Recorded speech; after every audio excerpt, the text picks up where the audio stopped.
I wonder, will 33s fit with no lift? I better check with my Mafia gang. Let's see.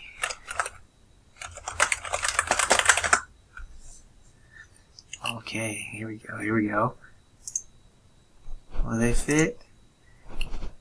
Let's see what these guys are saying. BFH. I wonder what that means.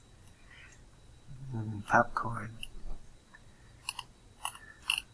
Alright, this is not very helpful. This group sucks. Oh, right here. Skip 33s, go to 35s. Okay, cool. Don't ask stupid questions. We're just trying to get answers. Man, this group is useless. Alright, let's go down some more. Let's see. Wow, how many times has this thing been asked? 1 billion times. Well, this is no help. Let's just make them fit.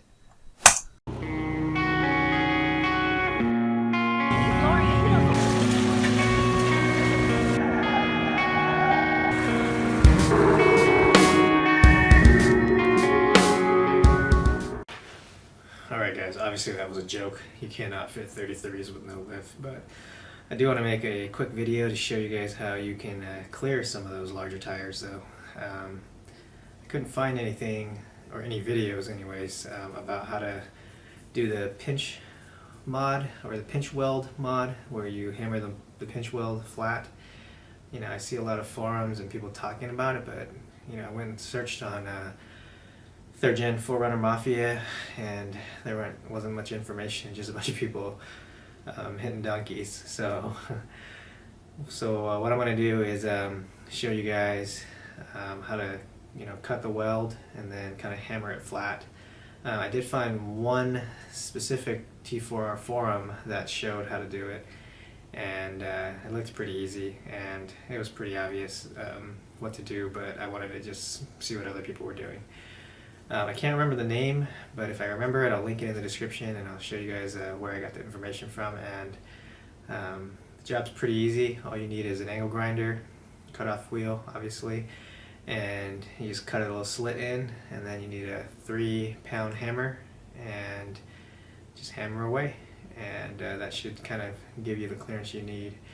If it continues to rub on the the mud or the dust shield or whatever it's called, the flap under the fender that kind of keeps everything out, you can also use a heat gun to kind of massage that plastic, because it's kind of molded to the pinch weld, and if you actually heat it up and then kind of like press against it and then let it cool down, I guess, then it will kind of mold into a new shape, and then that way it doesn't rub against that piece of plastic anymore.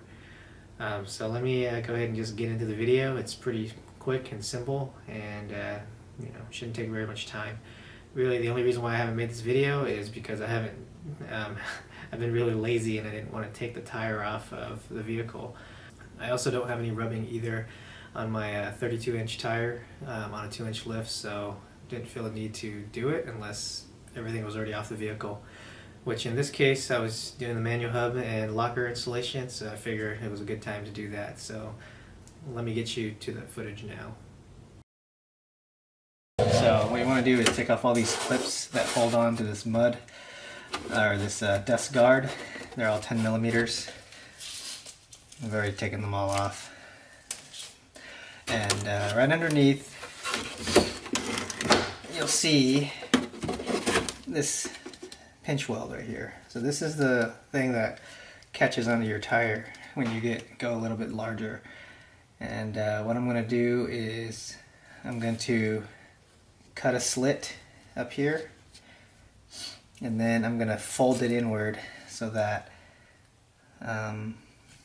basically this will be just flat and I won't have any issues anymore. Alright, let's go ahead and get started.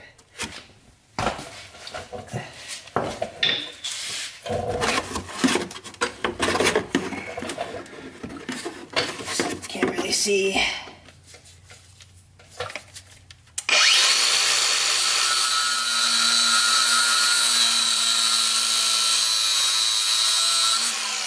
Alright guys, so there's a cut I made, and that should be all you need to do, really. If you go in any further, you might risk leaking into the cab. These two pieces of metal are just sandwiched together and I guess pinch welded together. So now you need to get your hammer and start banging on that thing.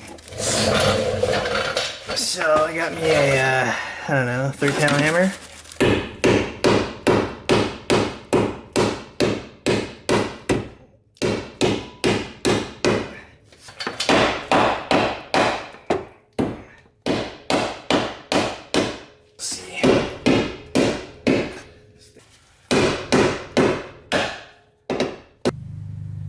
Alright guys, that's what the final result looks like. And you can see now it's completely flat. Or maybe you can't see that well, but it is completely flat. And it helps to have a longer handle hammer. This little one is only like a foot, and it wasn't helping my hands at all. But that should be it.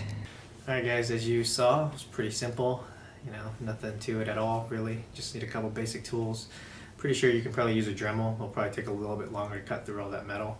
And then, you know, 3-pound hammer, and just have at it. So hopefully that'll help you guys with some of your rubbing issues. Probably not all of them. I'll probably make another video in the future if I start upgrading tire sizes. Thanks for watching, and hopefully you guys like the content. If you do, you know, give me a thumbs up and subscribe to my channel to see more. Thanks.